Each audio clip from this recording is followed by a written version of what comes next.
Hey, Dustin here, Smoking Eagles Rod Shop, and in today's video, we're going to put this Chinese carburetor on the old Simplicity 728 here and see if it's a good replacement for the factory carburetor. Now, why did I buy a whole new carburetor from China? Well, because it came with the air cleaner, spark plug, fuel filter, hoses, gaskets. It came with everything for the exact same price as a rebuild kit from Briggs & Stratton for this one that is clearly worn out. So, was that the right choice? Stick around and find out. So here's what we got in our carburetor kit from Amazon, guys. Obviously, we got the carburetor. Now, I looked it over, and it seems to be pretty good quality. Nothing really jumps out at me. It says, hey, this is going to break in the first hour.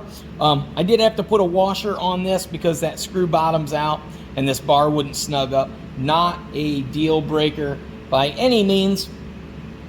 Carburetor looks pretty good. We'll compare it to the original carburetor here in a minute. We got a cheap no-name spark plug. Take it as it is, use it, lose it, put it in your neighbor's mower, do what you want with it.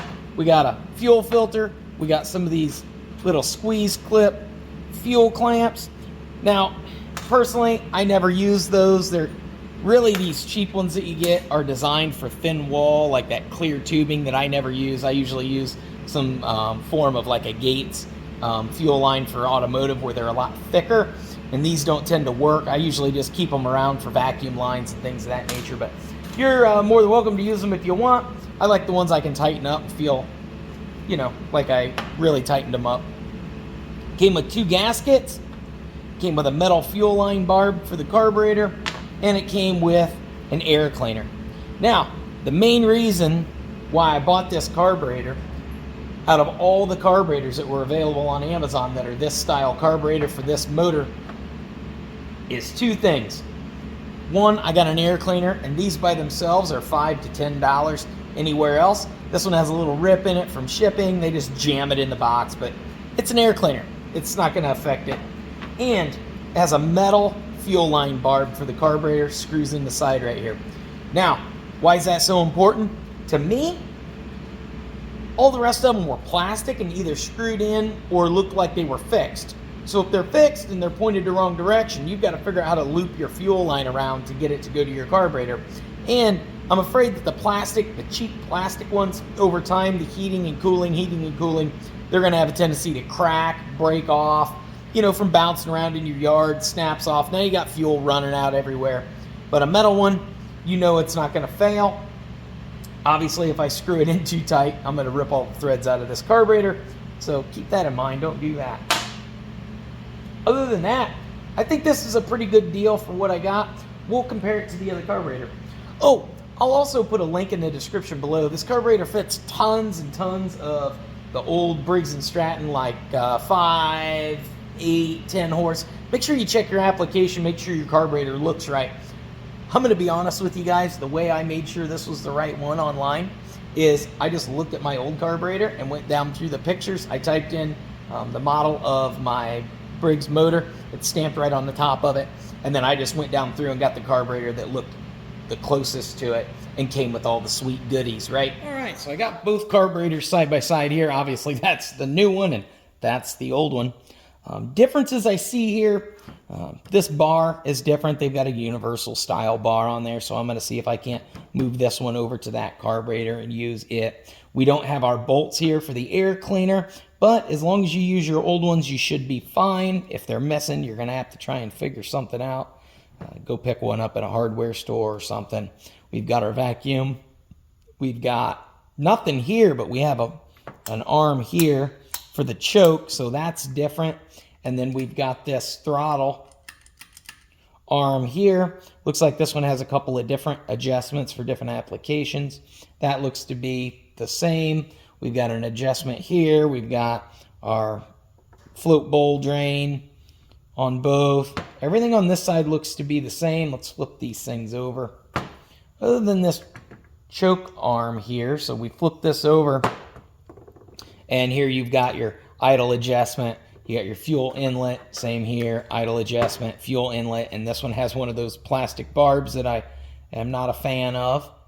And here we have our choke arm. And it has a bolt here, and this is where the cable comes in for that choke arm. to turn your choke on and off. Now this carburetor here has a screw hole for this screw.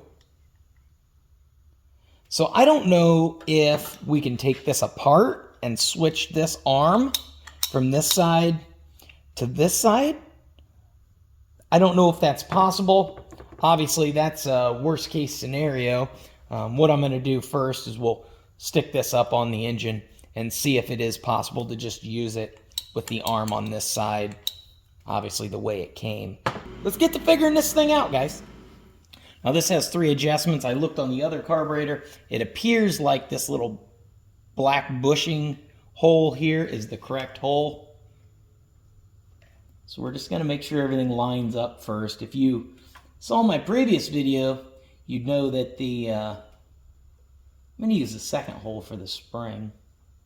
You'd know that the old carburetor is just filling the engine with gas, and I got most of it out of there, but I want to pull the spark plug and crank it over and just really make sure I get all that fuel out of there. So let's toss that on, toss this on, make sure everything lines up. My real concern is that choke cable, being able to choke this thing since they've got it routed on the back side here.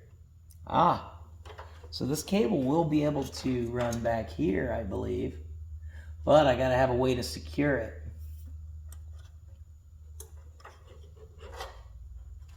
This doesn't fit quite like that of the old carburetor.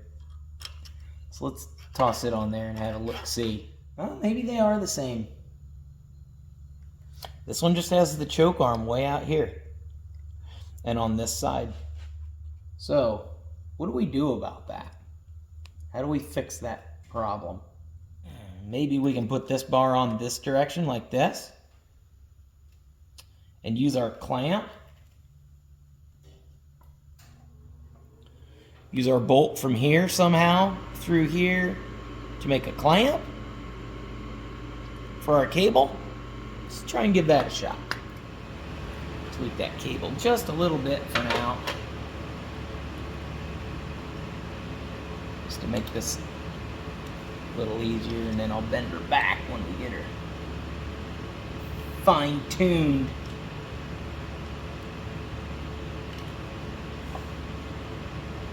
Boy, I'm glad that little rubber piece is in good shape, because those were expensive, almost as much as this freaking carburetor.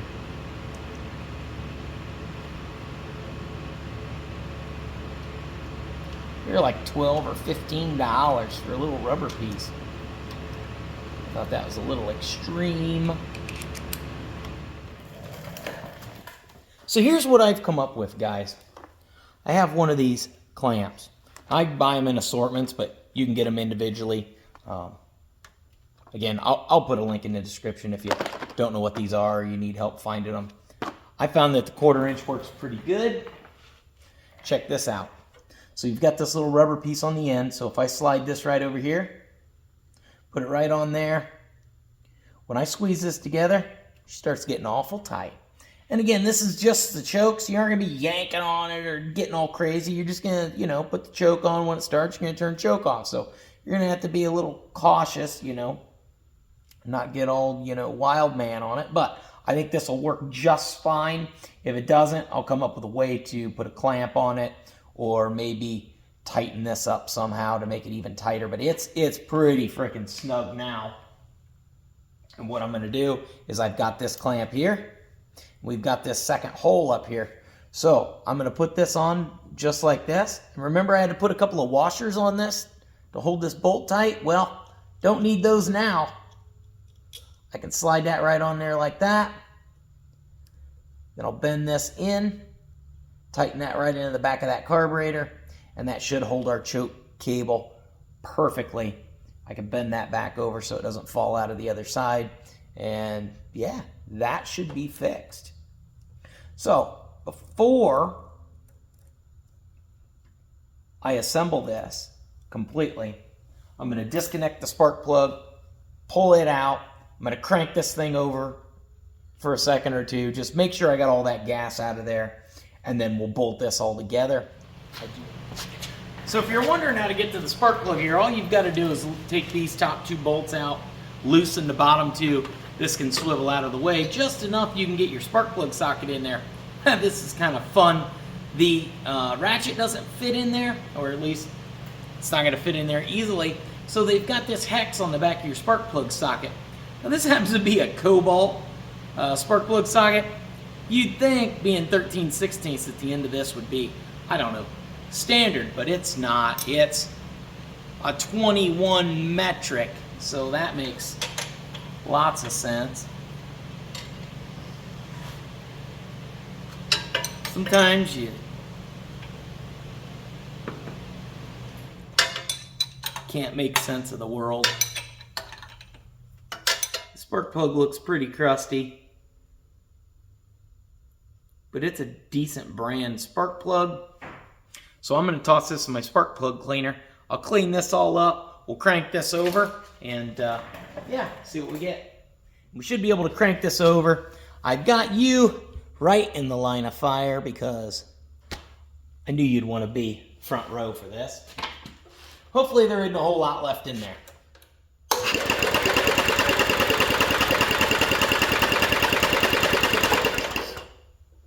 That's probably pretty good.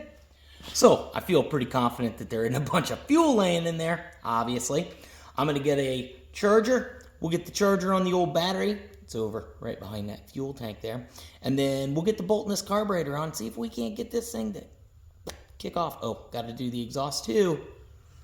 So, you know, in typical fashion, I cleaned up the old spark plug, and then the end was just all rusted and crusted and broke off. So I dug around in my bin of spark plug stuff, and I found this end. So we're going to crimp this baby on here, and we'll have a brand new end.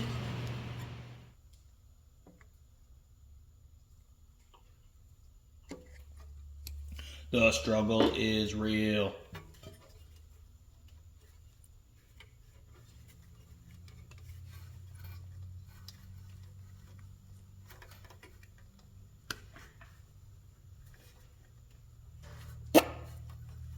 We're going to call that fixed. Dielectric grease. Perfect. There we go. It's on there good.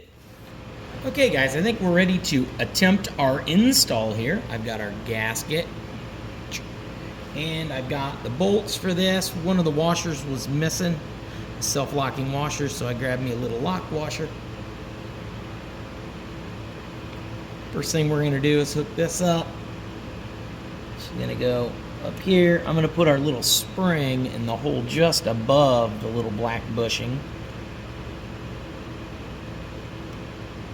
Boom.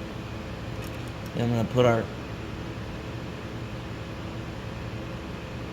governor rod right in there. So as you can see, I'm trying to line that up with that. Smash that down with that. Line this up at the same time.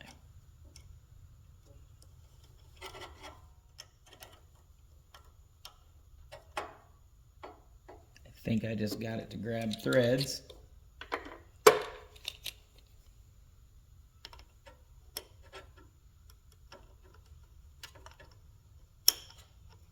Yep. So obviously, I'm not going to over tighten that because we got to line everything else up.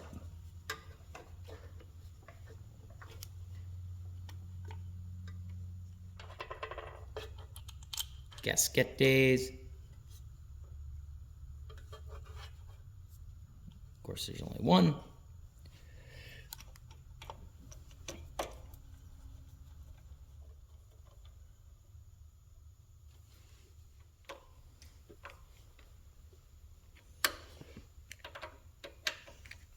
Okay, so I'm snug this up good. It's working good. Clamping that baby right down on there.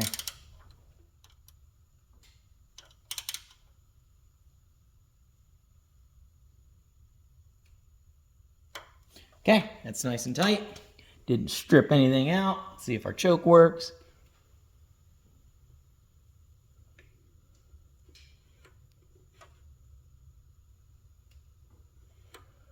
almost goes completely down like we want. Maybe I can. Oh man, that's not going to be get twoable. All right, so I pulled it back off of here, guys, just to show you kind of what I got going on. So I had to bend that so I could get it to fit through there, and then I didn't bend it back. So when it pulls it back, it needs to pull it just a little bit further. So I just need to bend that around that hoop a little bit further. And it's got a spring on it that pulls it back, so it doesn't necessarily have to pull itself back. I just need that to be a solid loop this way, or bend it back that way enough that it really grabs that good. And then I should be in good shape. And then if this isn't tight enough, we've got this hole here. I can take a self-tapping screw, pull this back off, run a self-tapping screw through there, and it's going to go through in between this cable and this bottom housing, and it'll pull even tighter on this to hold it in place. But it seems to be just fine. So let's see if I can't do this without knocking you guys over.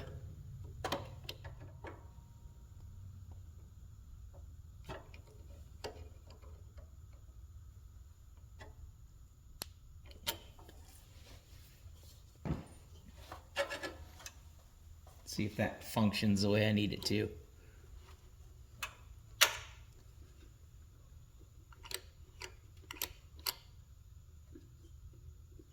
It's real close. It needs to go, well, that is all the way shut, I believe. It doesn't get much further shut than that when I touch it. It goes ever so slightly. I left this just a little loose. Hold it down so it wants that at an angle. I had it straight with the bracket, so I need to have that tipped over just ever so slightly. That's easy enough. All right, so I got it bent a little bit better. I promise you I didn't do any witchcraft off camera. Okay, maybe just a little. But anyway, slap this on here. I really just grabbed another pair of pliers that worked a little better. Now, we're going to get this baby back on here if we can figure that out. That's got that choke all the way shut. I don't want to tighten any of this stuff up unless this choke is operating perfectly. Don't strip the threads out the carburetor. So I put our fuel inlet nipple on here. Got her snugged up. Put our fuel line on. Like I said before, I've got this nice screw-on hose clamp. Perfect. And then I tossed a little bit of lube back here on our cables. Got everything working good. There's our choke. There's our throttle. Still a little gummy, but I think it'll be fine. I've got an old school exhaust we're going to toss on there real quick just for the time being. All right, guys. So I screwed the factory muffler back in there. Of course, it's saturated with fuel, so who knows what's going to happen, but I don't have any gas in this. I'm just going to spritz a little bit of ether in there, a little starting fluid, and see if it even has spark and tries to fire. I assume it will, but once we know that, then we can kind of go from there. Open the old choke up here. Try putting the old choke on here. Hey, she ran! So I think she needs fuel. Just a dabble of gas in there. We don't need a whole lot. Whoa, splashed all over the battery. Choke it. On idle.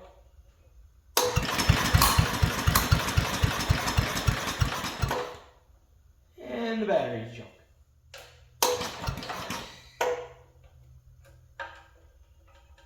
Well, definitely need a battery. Try it.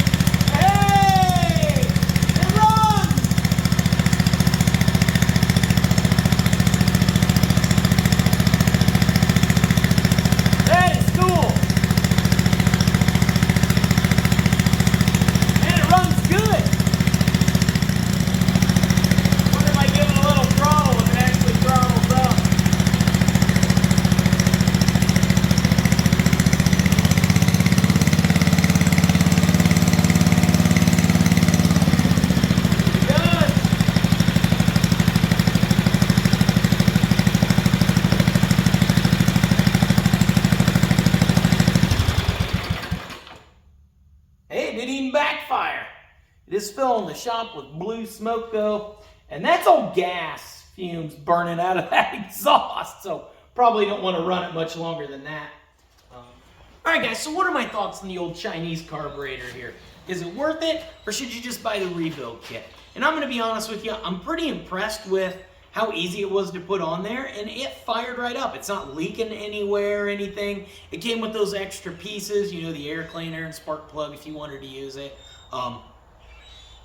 Yeah, I think it turned out really well. Of course, the idle and the air fuel is going to need adjusted a little bit as I run it. I'll figure out kind of what needs done there.